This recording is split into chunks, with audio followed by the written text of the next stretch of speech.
Thanks for joining us here, Jerry Usher and Debbie Georgiani. This is Call to Communion on Ewtn. Oh, that was a little lie.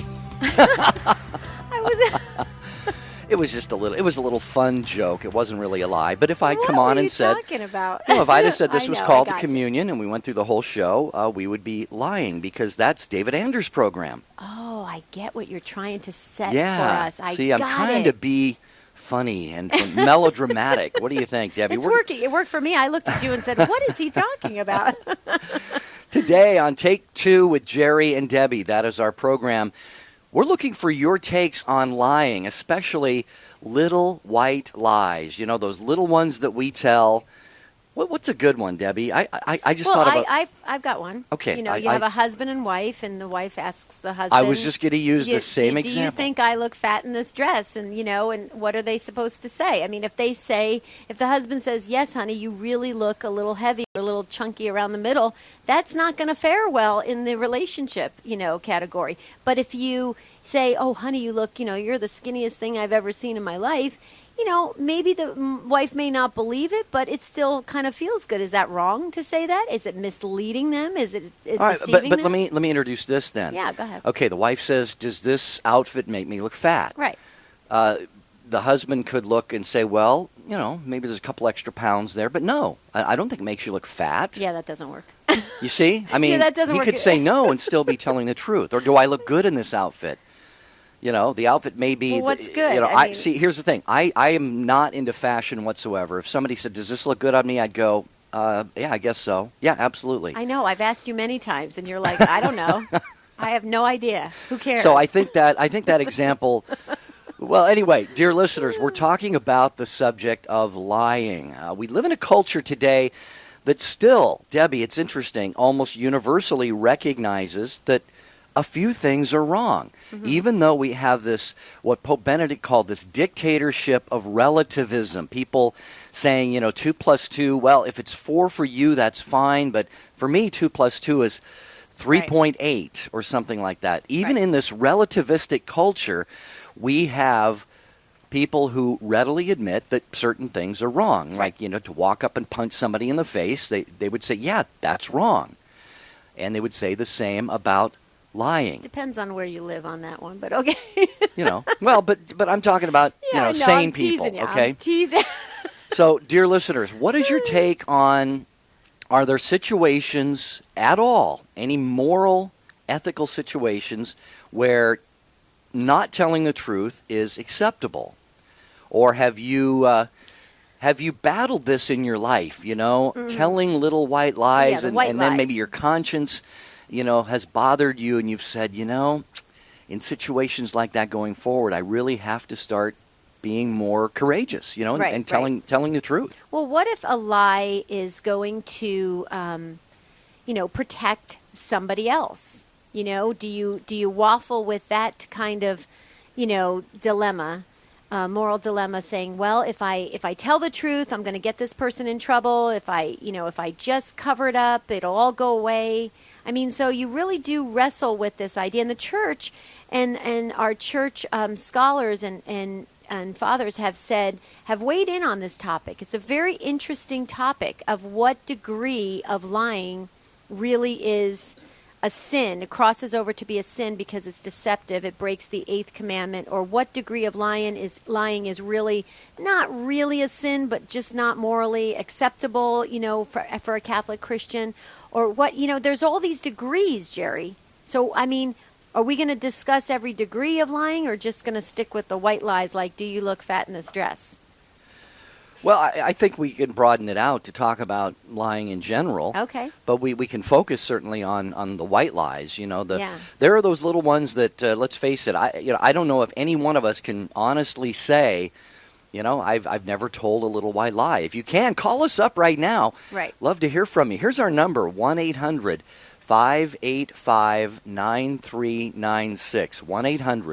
1-800-585-9396. Here's another perfect example, Jerry. You know, you were talking about, you know, this idea of white lies. Well, here's the thing that's interesting.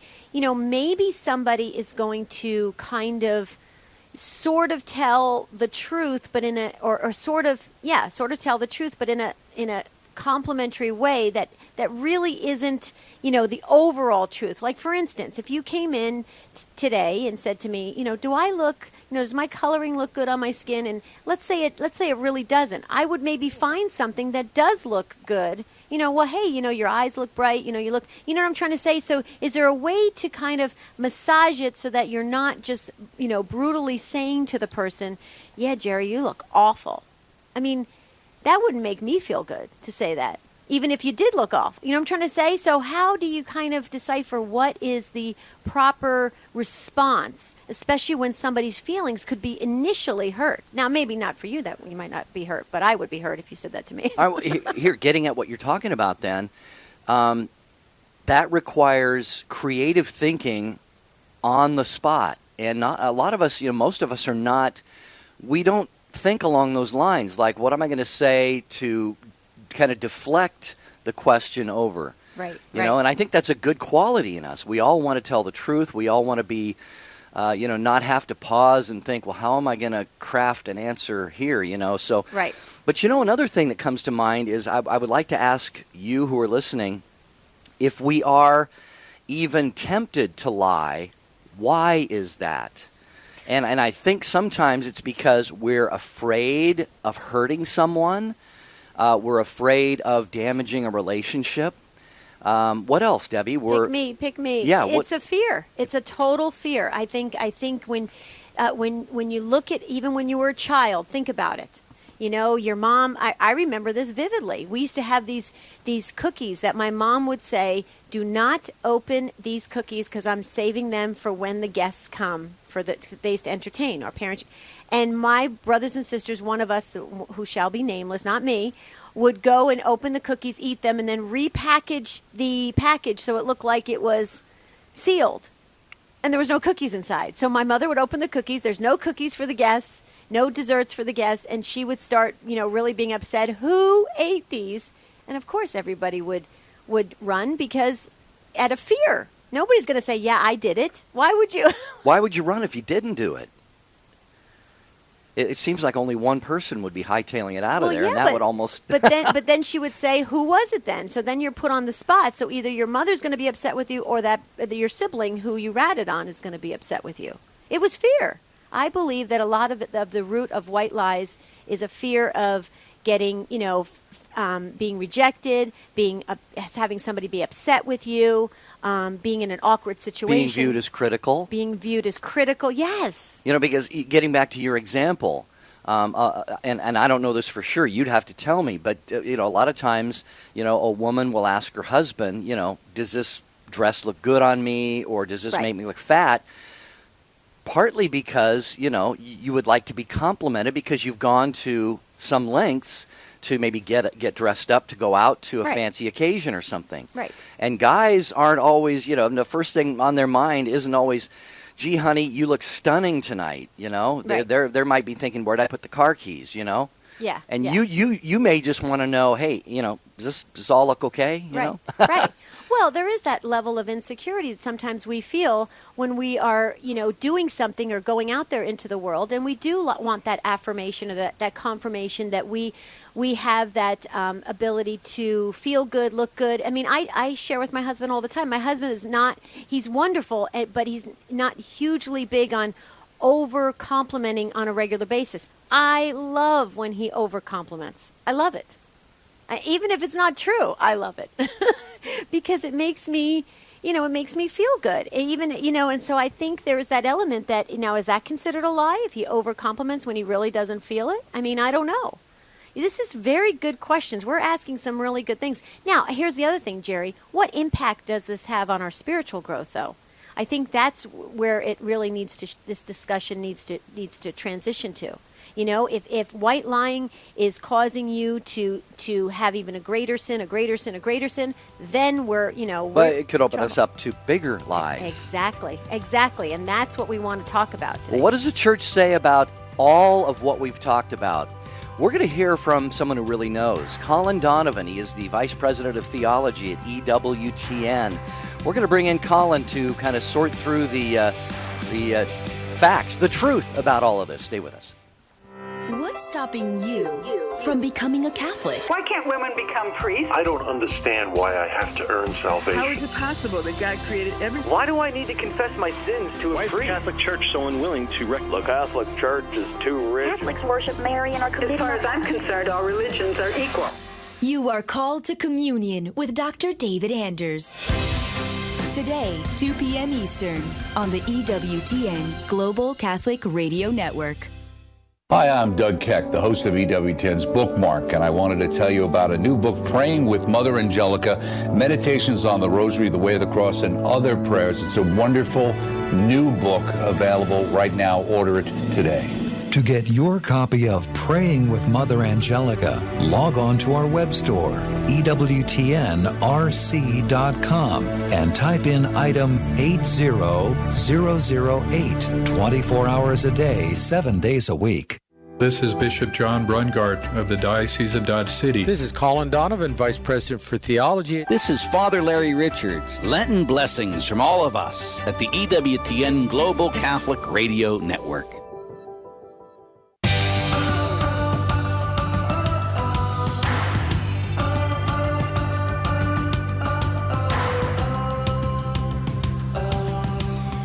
Take Two with Jerry and Debbie on the EWTN Global Catholic Radio Network. We're talking about those little white lies, those ones that, they don't feel quite as uncomfortable to us as the big ones that sometimes we tell. And we're going to get into the whole subject of lying in general, what the church says. It's a violation of the 8th commandment. Catechism talks about this. Again, Colin Donovan, Vice President of Theology at EWTN, is in studio at the network, joins us right now. Colin, thanks for coming in. How are you? Oh, pretty good, Jerry. Good to be in with the two of you. Yeah, thank you very much. So just give us an overview here. We've thrown a lot of stuff out here. You've heard some of it. Yeah. There's always those famous examples, if the Germans are hiding Jews in their house and the Nazis come and they say, do you have any Jews in there? They say no because they're protecting lives, but have they lied?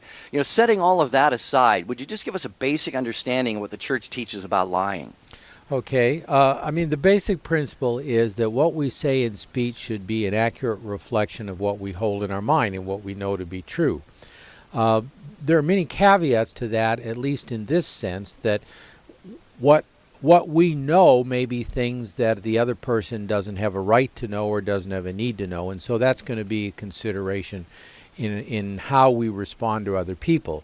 If somebody were to ask you, well, have you ever stolen money? Do they really have a right to know that?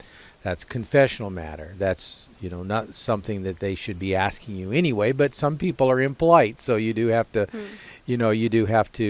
respond to those kinds of questions. So anything which in a strict sense is an effort to deceive the individual regarding the truth could be construed as a lie. But theologians, in considering, I heard you talking about many ordinary situations, husbands and wives get into especially a lot regarding, oh honey, how does this look or whatnot. Am I a good father or a good husband? Oh, of course you are. Of course you are. So these kinds of questions come up in ordinary life, and theologians have thought about them. So there are a couple distinctions that can be made regarding the ordinary thing, what I think you're talking about today mostly, the white lies, would be to look at whether to lie is the intention. In other words, to deceive. Is there a good reason to deceive person? They asked how you look, when you could say, oh, you haven't looked this bad in 2 years. Well, that's not what they want to hear, but is there any, really intention to deceive them when you say, you look very nice, honey? So one of the things which theologians came up with is the idea that there are certain conventional ways of speaking which when you say them and people hear them, there's already packed into it the notion that, say, that it's polite speech, that it's to be kind, and so on.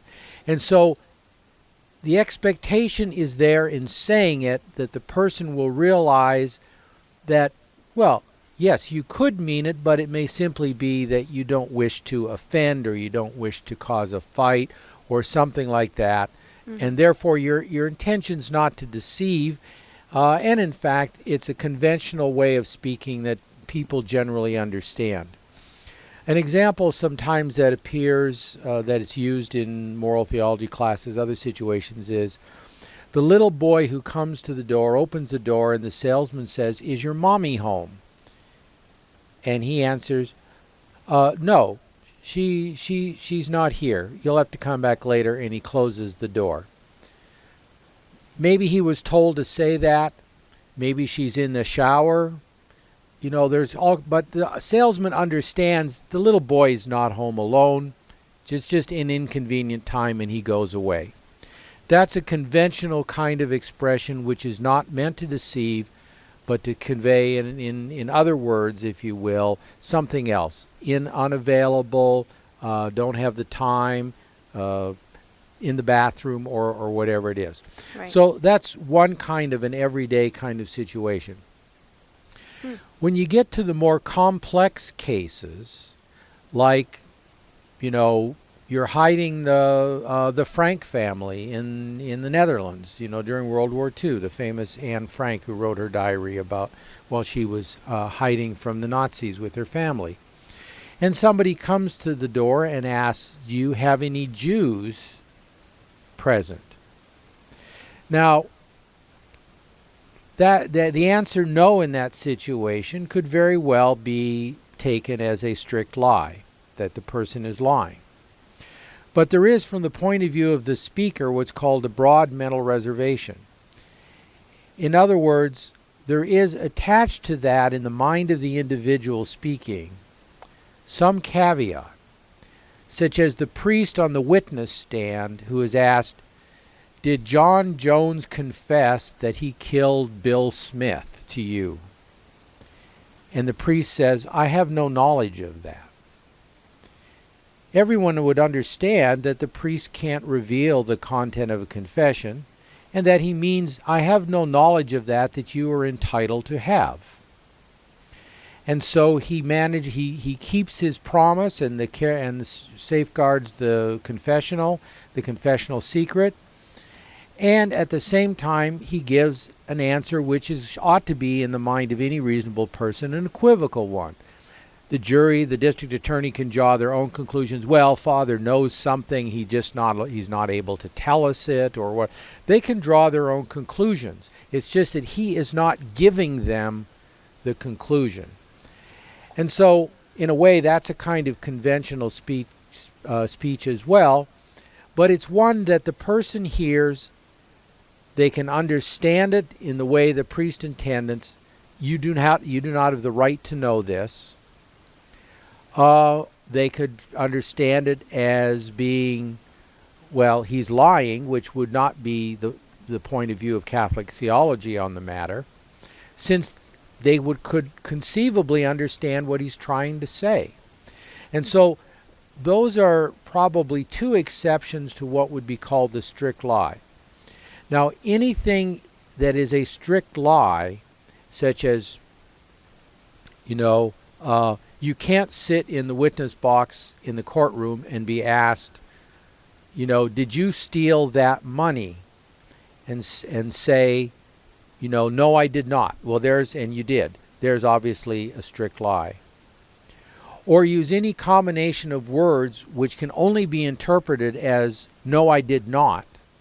Because although you might use some mental reservation in the process, it comes out as being equivalent to a strict lie. There has to be some way, because it's conventional speech or ought to be understood, that one can, the listener could read into it the truth even though you have not told it to them. And you may even want to deceive them at a certain level. So in answering the Nazi at the door, "Are you hiding any Jews?" is that soldier likely to believe if you say, "No, there are no Jews here"? You might mean, "There are no Jews here standing behind me in this hallway." But is that Nazi soldier likely to conclude that you might not have Jews hiding in your attic or in some secret basement room or something like that? What soldier in his right mind with responsibility to his superiors in that situation is going to take that at face value? You've answered correctly according to the moral law, but in a way, the other side has the right to read the truth into it, or at least suspect the truth, and therefore you have not strictly speaking lied. So that's the way the theology has fallen down over the centuries as this developed, especially in times of persecution when, for instance, people hiding priests in priest holes in England, there was a sort of a burst of trying to appreciate this area at that time. The basic grounds you can find in the Catechism, obviously, in Thomas Aquinas speaking about what a lie is. But this is a way of getting a handle around the idea that when you tell your wife or your husband, sure, honey, you look good. Well, it might be you sincerely mean that. She looks good to me. She always looks good to me. In fact, I think I've used that one. So, you always look good to me. You better, Colin. It's a matter of, this dress, that dress, it doesn't matter. You look good to me. Right. So conventional speech and people can read into it the truth. And I think most wives probably don't trust the opinion of their husbands regarding clothing anyway. So hopefully they're not relying on it too much. So Colin, real quickly, we have we're going to go to the break in just under 2 minutes, so we got to go fast on this. But real quickly, so for those of us like wanting to confess, maybe if we feel like we've told a lie, the kind of the litmus test, if you will, to determine if it's really a sin, is that it would have to have that real intentional desire to deceive, correct? Yeah, and no possibility that the person could probably understand you because, it's conventional. Gotcha. Your boss asks you, did you do or do not something, and it's something important, and you say, oh, well, of course I did. I don't know, if it didn't get done, I don't know who didn't do it. Well, clearly that's a lie. Right. So, yes, you look at what the words say and whether there's any convention by which a person hearing it could conclude the truth, or simply they would have to conclude the opposite of the truth based on what you said. And usually the conventional things are things we all understand. People call them white lies. The theologians wouldn't call them that, but that's sort of the name they've been named with. Those ordinary things we say that, you take with a grain of salt anyway. All right. Colin Donovan, Vice President of Theology at EWTN. Thanks for coming in, Colin. We appreciate it. We're going to get to our calls after the break. Have a great day, Colin. Thanks so much. Bye-bye. Thank you, Colin. And Lisa, Andrea, Eric, and the others on the line. We're going to get your takes on this topic of lying and, anything that Colin Donovan said. Anybody else who wants that open phone line right there? Your takes drive the show. You really get to impart what you understand about a topic that Debbie and I cover, and it could be something that makes that what they call a light bulb moment for somebody else. The Debbie. aha moment. Yeah. So I love it. Looking to fill that open phone line right now. We are 1-800-585-9396. Jump in and share your take on this topic that we're talking about. Are white lies a sin? Is there any degree of lying that is permissible? When does it become a sin? What are we supposed to be thinking about, in our conscience when we are about to speak? Are we deceiving someone else? This is important stuff as Catholic Christians. We need to discuss it. It's got to be discussed somewhere, so we want to do it on Take Two. So you'll help us, won't you? I know you will. 1-800-585-9396.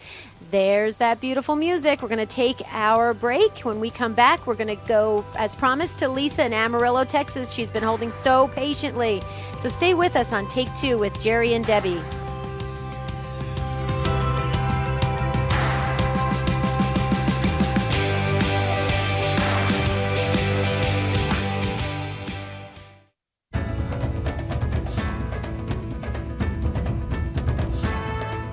EWTN is available 24 hours a day, 7 days a week. If your cable or satellite provider doesn't carry EWTN's full programming lineup, give them a call and let them know you would like to receive EWTN 24 hours a day, 7 days a week. For more information, go to EWTN.com and click on television. From the archives, this is the wisdom of Mother Angelica. It's like the brides, 10 were very, very fervent, and they had oil in their lamp, and they had extra oil. Here were 10 that they had oil in their lamps, but no extra oil. Here the bridegroom is coming, and those who had just the oil in their lamp all went out. They said, "Give me some of your oil." And they said, "Hey, we can't, lest we too ran out." The first thought in your mind is, they're uncharitable. Why didn't they share? I know what you're thinking. I thought the same thing. But see, when we die, my friends, when the bridegroom calls you and me, there's no more time to get oil. You've had 5 years, 10 years, 20, 30, 40, 50, 60, 70, 80. You got to repent. You got to go ahead of time and put oil in that lamp. For more about Mother Angelica, visit EWTNRC.com.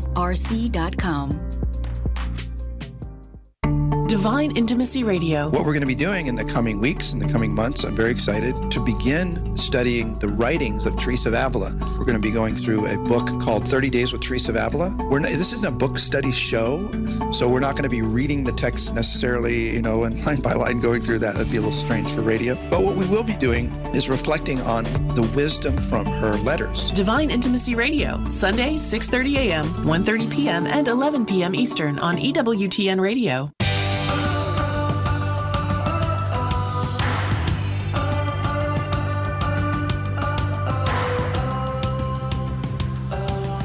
Thanks for being with us today on Take Two with Jerry and Debbie on the EWTN Global Catholic Radio Network. I was thinking, Jerry, right before we get to Lisa, that Praying with Mother Angelica, I just absolutely love that book. And that is a great way to stay in a prayerful state and to be, very conscious of meditating on the truth. And so I just want to encourage all our listeners to go to EWTNRC.com, and you can put in for Praying with Mother Angelica and receive that wonderful book. And how great is that? Because that will really help you stay centered. Okay, Lisa in Amarillo, Texas, listening on EWTN Radio, on St. Valentine Radio. Lisa, we give a Patience Award every single show, and you waited so long. You got the Patience Award. Well, we're going to have multiple winners today. Lisa's first. Okay, Lisa's got the first award. Hi, Lisa. Hi, hello. How are you today? Doing well, thank you. That's good. I got 2 points to mention. One was, as I had my 5 children when they were small, and thinking about, I don't want them to get into the, starting to lie and don't realize that they're doing it. Then I would encourage them when something happened and they didn't want to say who it was or how they did it. I would say, even if I knew, who did it, I would say, if you tell me what happened, you will not get in trouble. No timeout, no consequence. But if you make up a story that already, God knows Jesus is with us all the time, so Jesus already knows, then you will get consequences. And they chose not to. Well, now my youngest is 19, and I see them when I hear them, to any kind of conversation, and they always come up straight out with what it is, So I praise the Lord for that. Yeah, so you're rewarding good behavior, which is really the honesty. Yeah. I'm telling them, look, Jesus is not going to punish us. He's always with us. He wants you to be, open, and we all make mistakes. So we're not supposed to go by fear, and we try to do the best we can, and it worked out pretty good. Yes. Right. Well, that's what we talked about at the beginning of the show, Lisa, and you just confirmed it. We were talking about that fear is the underlying factor that plays into why somebody very quickly says, "Oh, I didn't do it, that not me," because they don't want to be, in trouble, and they don't want to be, found out, and they don't want to be the one called out on it. So, but if you encourage, like you're doing and you did, if you encourage, truthfulness, it really does set you free, which is what the Bible tells us. I think that's awesome. We can all learn from that. There's got to be, we hope that there's more of that in our families and in our community. So we're glad you shared that take today, Lisa. That really helps us. Thank you very much. Thank you so very much. Enjoy the rest of your day. All right, 1-800-585-9396. Are white lies a sin? How should we view lying in general? Is there any circumstance in which it's okay to, speak something that may not be exactly the truth, but a higher moral, law would call for that, or are we just supposed to say, hey, you know what, straight truth all the way through? We're talking about that, and I'd love to hear from somebody. If you maybe had a habit of maybe a few little white lies here and there, and got you into some sort of a pickle. Our mothers used to say, what do they say? If at first if at first you try to deceive. Tangled web. Yeah. What a tangled web we weave when at first we try to deceive. Yeah. Okay, how many 50-year-olds does it take to do that? 1-800-585-9396. Eric, hang on, you're next. But first, Andrea, listening to EWTN Radio in Indiana. Hi, Andrea, welcome. Hi, thanks for taking my call. Sure. I just love this topic, and it just makes me it just lights me on fire because I tell my husband all the time, I said, I don't care how mad whatever you're going to tell me is going to make me. If you lie to me, I am never going to forget that. I can forgive it, but I'm never going to forget that. And I'm always going to question if what you're telling me is the truth or if you're hiding something from me. And I just think, and I tell anybody, I'm like, don't ever lie to me, no matter what it is. And I had worked in a nursing home for 10 years, and it would drive me crazy because some of the nurses or therapists or CNAs or whoever they would be, they would lie to a patient if the patient was upset and looking for their mother. If they're 80 years old and they're looking for their mother and the mother's passed away and they're all upset, they'll be like, oh, she's at work, or they'll lie to her. And I'm like, you know what? You can redirect people. I feel like there's always another answer. You never have to lie in these white lie situations.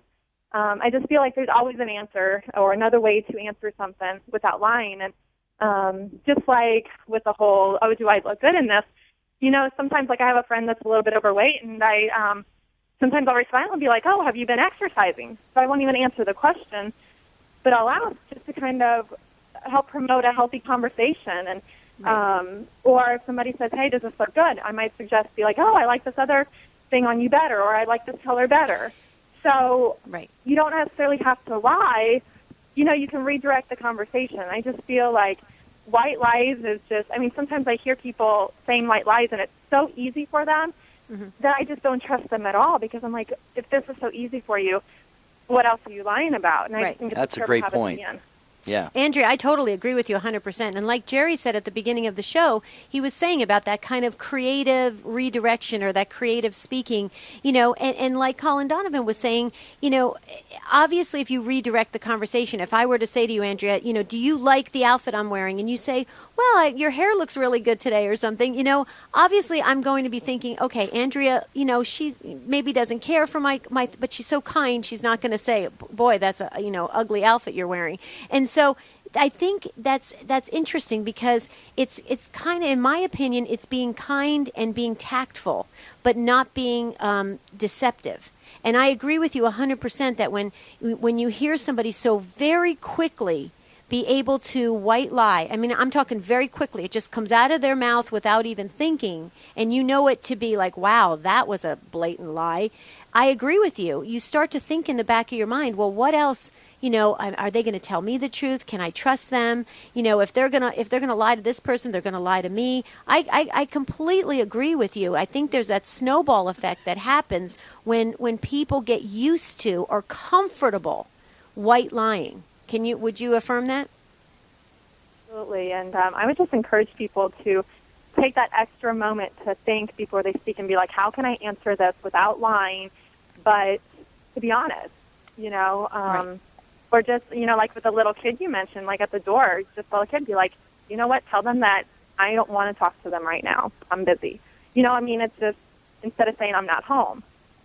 I just think that there's always another way to answer things. And I'll be honest, I had called in a few months ago, and I said I want to be anonymous, and they said, okay, we're going to call you Mary. And I just had this knot in my stomach. I'm like, I'm not Mary, And then whenever you guys mentioned Mary on the phone, whenever I was waiting, I was like, I was caught off guard. I was like, wait, that's not me. That's and me. I was like, oh, that's supposed to be me. So I was like, okay, my name's Andrea, and I'm just going with it today. but it was just so uncomfortable for me because that's not me. It's just not my character. And I actually almost said it on that show, like, actually, here's my name, because I just wasn't comfortable with being called something I wasn't, even though there was no evil in it. It was just, right. I don't feel comfortable with any lie in any way.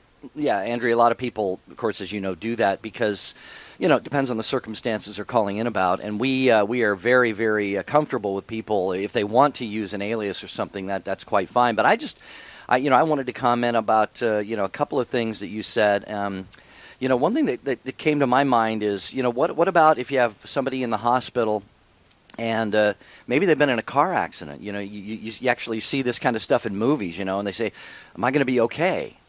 And from all appearances, they're probably going to die in 5 minutes, but the person over them says, no, you're going to be all right, calm down. You're giving them hope. You give them hope. Mm-hmm. Maybe you don't know. Maybe God can intervene and they would be okay. So, again, it's like with so many things with the church, we're not here to say, there's gray area with regard to lying.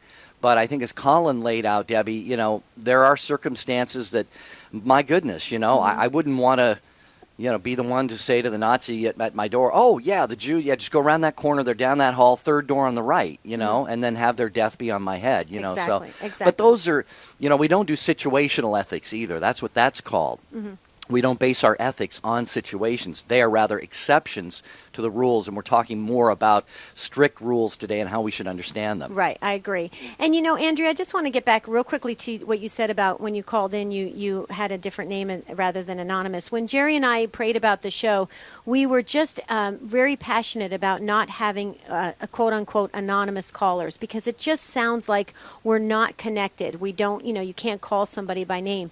So I would suggest if you want to call in and remain anonymous, pick your confirmation name or pick the name that you wanted to be called when you were a child. Like I had 3 names that I thought were really cool when I was a kid that I wanted to be called, or pick your middle name or pick, something else just for the purpose so that we can call by name. And I think that's the reason. But I can totally understand how you felt like, identity-wise it didn't feel right. But Andrea, you make some great points. We thank you so much. Keep calling in.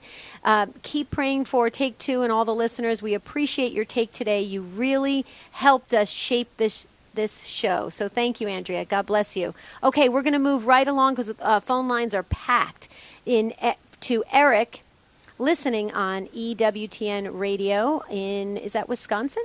Sirius XM 130 Sirius in XM Wisconsin. 130. Hey, Hi, Eric. Thanks for holding so long. Oh, no, thank you very much for taking my call. I really appreciate the show. You guys do a great job there. So thanks. Thank you. I would like to add a piece, not to be heavy-handed with it, but in regards to white lies and so on. Envision where we're currently at, where we're hearing the sound bites of politicians and, being the day after Super Tuesday. And just this morning there was the sound bite on Donald Trump. And he was giving his explanation of his stance on pro-life and with Planned Parenthood.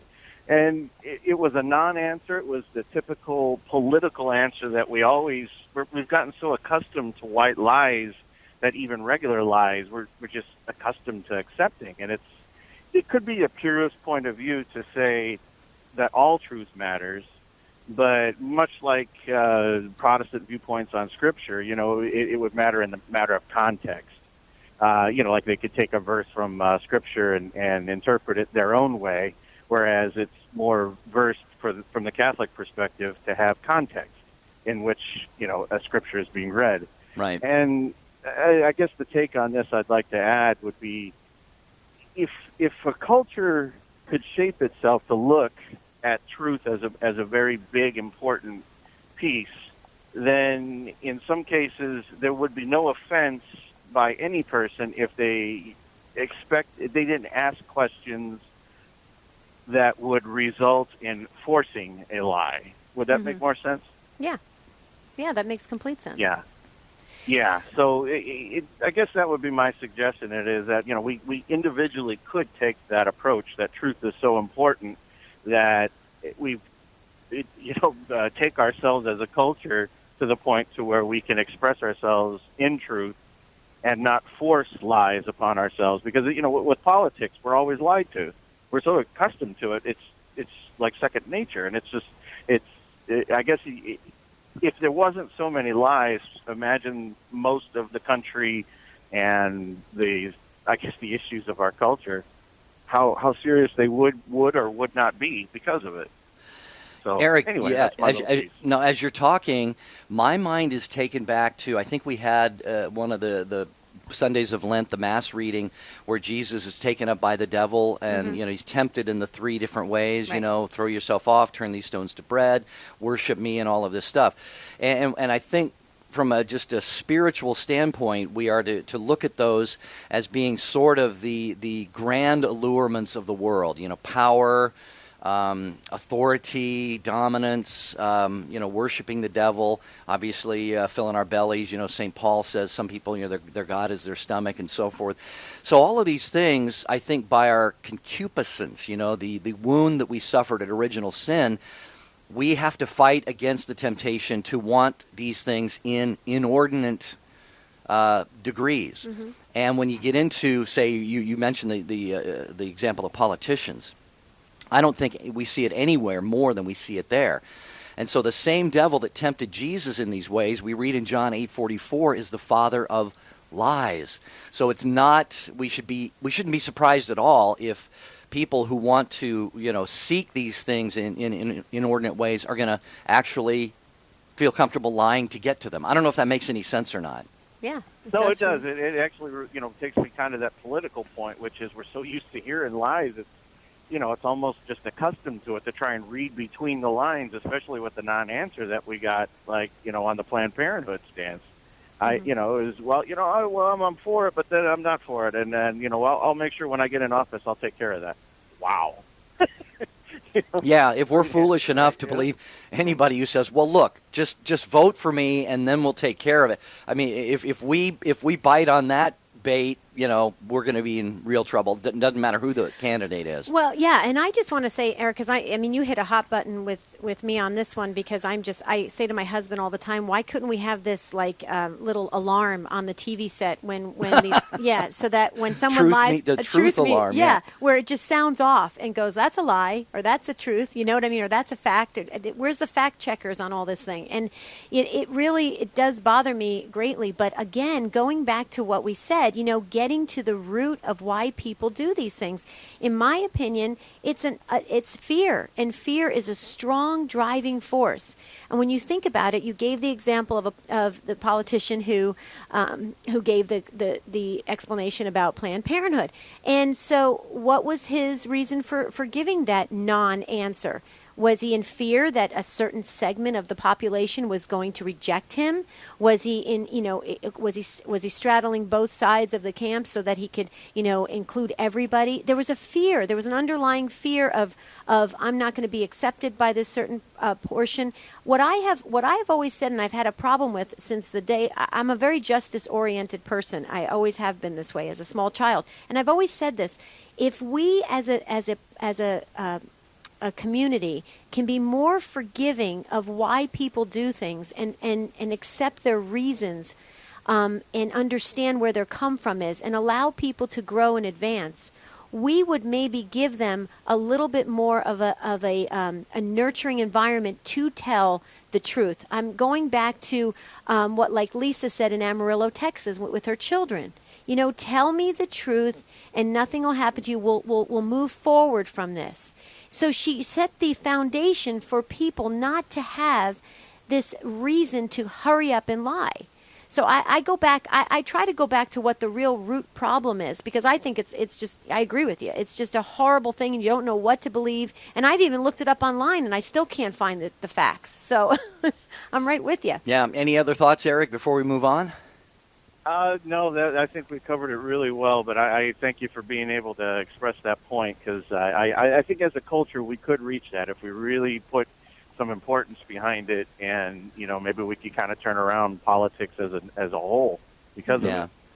Let's hope and pray, Eric. Thank you so much for joining us and sharing your take on lies and truth and other things here on Take Two with Jerry and Debbie on EWTN Radio. Just going to get to Robert. One just last thought on that, and that is, Debbie and I have talked a lot about this. So have so many other people on the radio and around the water cooler and so forth. Like him or not, one thing people love about Donald Trump, and he doesn't always, he kind of talks around certain issues, but at least he's just going out unscripted, sharing passionately, spontaneously, off the cuff. And a lot of people, Debbie, I think are just sick and tired of the dancing around and the trying to play to all the different constituents to the point where, you're not telling the truth about anything. Mm-hmm. I think our country is just sick and tired, if I can speak for myself, but I think I can speak for a lot of other people, just sick and tired of the status quo. So that's what makes somebody like a Donald Trump so popular. They may disagree with him on a lot of things, but they may look at him and go, wow, but it's just a fresh change. He's not like all the other ones. So maybe that's something that's on a lot of people's people are minds. saying that he actually says what's in the cartoon bubble of over everyone's head. So he just kind of just says it, whether right or wrong, he just says it. So he's getting it out there of what are in the cartoon bubble. So it's kind of interesting. I mean, it's an interesting angle. We had a call just drop, and if you could keep the conversation going on Take2show.com or EWTN Catholic Radio, because your comment that you just dropped, I don't know, I can't remember where you were from, but you talked about... It was Jose. Oh, Jose, you talked about big lies getting into bigger lies, and we would love to hear that. That was kind of how we wanted to see where this conversation was going to go. Like, when you start out with a small lie, does it get you into more and more lies? Is it that snowball effect? So if you could keep it going on EWTN Catholic Radio, which, by the way, like Catholic Radio, EWTN Catholic Radio, we're so close to 5,000 likes, and then we can have that virtual celebration. Jerry, we do so many things virtually. Yeah, we do. Well, we're going to get to Robert next, listening to EWTN Radio on the EWTN app in Brownsburg, Indiana. Hello, Robert. Welcome to Take Two with Jerry and Debbie. Hello. I only have a short time here to make a couple of points. And the subject about truth, of course, we're going to make exceptions for honoring higher laws like saving other people's lives. But I'd like to inject the idea of Jesus that our yes be yes and our no be no. And I think the reason for this is the truth by nature is a catalyst for change. It establishes the need for reason to improve and to make progress. And I think even if in the smallest aspect of our lives, even saving somebody's feelings, there are exceptions to some degree, but if we're not totally honest with each other, and I think there's a reason to say that we might be limiting growth, and I think that's the gist of my comment. Well, Robert, it's funny you would say that, because a pet peeve of mine is when it takes somebody 2 to 3 minutes to answer a yes or no question. I have to admit that. I'm glad you told me that. Because it says, in Matthew 5:37, as Robert is pointing out so beautifully, Robert, let your yes be yes and your no be no. And it even says after that, for anything more than this is from the evil one. Well, I don't know if we add a few words to that, we're not like, being influenced by the devil or something. But I think the point is maybe that, if we add a whole lot of commentary to our yes or our no, maybe that betrays a little something bubbling under the surface, that we're trying to deceive perhaps, or trying to justify something or what have you. But Debbie, I think Robert's point is very good. We just need to, I think if everybody was just straightforward and forthright and honest, a lot of problems would be eliminated, and the world would be a much better place, obviously. Hello, obvious statement of the day. Thank you very much. Yeah, it was a good statement. Thank you, Robert. That was just an amazing comment. Anything else you wanted to share? No, other than that, it's just so refreshing when you hear somebody speak the truth. It's just, in today's climate, it's a rare gem. Yeah. It is. Robert, thanks so much for the call, for being with us here on Take Two with Jerry and Debbie. And I think, what he just said is very true, Debbie. And I know I've had situations in my life. I mean, I've lied. I've lied many, way too many times. White lies, big lies. And all it does is it just gets you into a situation where you just, then it makes it worse. Mm-hmm. So many people, I think it was, who was the first caller? Lisa? Mm-hmm. She talked about with her kids, just tell me the truth and you're not going to get in trouble, and everything will be okay. If we'd all practice that, I think people would respect us more. We wouldn't lose sleep at night wondering how am I going to extricate myself from this situation. Right. But it's tough. It is really tough. is tough. It is tough. I'm cracking up, though, because going back to Eric's call about politicians and, the fact checker and what's right. And they asked one of the other politicians about, do you always tell the truth, or have you always told the truth? And the person said, I try to tell the truth. I mean, I try to always tell the truth. I try to always tell the truth. Oh, my gosh, goodness. thanks so much. That is hilarious. I mean, at least say, most of the time, some of the time, I try. So what happens? What's the criteria of why you fail at that? It's just hilarious. Or ask him for a list. list. Well, what were those times when you were telling the truth and those times when you weren't? We'd like to know, actually. Right. Well, my takeaway on this show today is really, it was eye-opening. I'm glad Colin Donovan was able to come on and really, give us the moral foundation of what it means to lie and to be deceptive. And I think it is refreshing, like our callers has shared, to hear straightforwardness. And I do think it's a two-way street. I think people have to feel comfortable telling the truth, and I think others have to receive them when they have, maybe somewhat not told the truth, but understand where their come from is. So I think it's a two-way street. It's kind of making a comfortable setting for people to tell the truth. Yeah. And my takeaway, actually, I just tie it back into yesterday's show about unforgiveness. Oh. There are people who have told us falsehoods and deceived us and lied, and I just really think, and it ties into what you're saying too.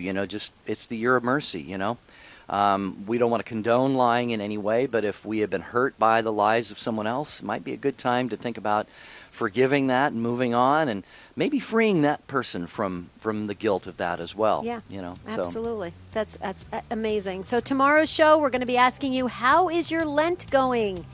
We want to hear about it. How's it going? Has it been fruitful for you? Has it been a spiritual growth burst for you? Or has it been really just troubling because you didn't quite do the things you wanted to do? We want to hear from you. How is your Lent going? That's tomorrow's show. Yeah, or have you found yourself, do you find that in Lent, maybe the spiritual challenges and temptations get stepped up in your life because you're trying to be holier and grow closer to God? Have you managed to hold firm in those Lenten resolutions? More prayer, more charity, more patience, giving something up. So how's your Lent going? Get your takes ready tomorrow, and until then, have a beautiful and blessed day. See you tomorrow.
All clear, guys. We just got an awesome email from Oregon. Oh, yeah? Yeah, she was saying about the situation we set up about the husband and wife, and at the bottom of the email she writes, "Thank you so much, ! I love your show, and God bless your ministry." Awesome. Yeah. You want to reply to her? Sure. I think Okay. it's great. I want to do those Redeemer promos, Rich, if Sure. we can do that now. Yeah, I'm ready. Actually, I'll start rolling whenever you are, and just take off. I'm ready. Okay. For you? I'm going to cut my mic. You guys go ahead. Or you go ahead, Jerry. Yeah. All right. This is Jerry Usher, and if you're like me, you love starting your day with local interviews and news on Redeemer Mornings, or gain insight from any number of call-in programs. With today's culture, tuning into Redeemer Radio can really encourage and strengthen